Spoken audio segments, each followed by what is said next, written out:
শেষ, এইটা তার খুশি থাকুক। আল্লাহু আকবার। আমি কি করেছি? আমার 60 লক্ষ টাকার গাড়ি আমার মিডিয়ার কেন ভাঙলা তোমরা? এটা শিখেছি তোমাদেরকে। অনেক শিক্ষক অনেক রকমের শিখায়, কারেকশনটা দিবে কি? আর কি কোনো নবী রাসূল আসবে? আসবে দুনিয়াতে?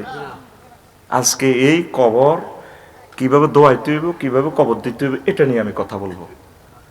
এত সুন্দর স্ট্যাটাস, এর আগে আমি স্ট্যাটাস দিয়েছি। অন্তত আমি বক্তা শহীদ প্রেসিডেন্ট জিয়াউর রহমানের যে সুন্দর সানাসিবাত আমি বলেছি আফসারি, ভিডিওগুলো সব রেকর্ড আছে, আছে কিনা? পৃথিবীর অদ্বিতীয় নেতা আমি আফসারি বলেছি। দ্বিতীয় নম্বর আমি স্থান দিয়েছি ডক্টর ইউনূস, মহামানব।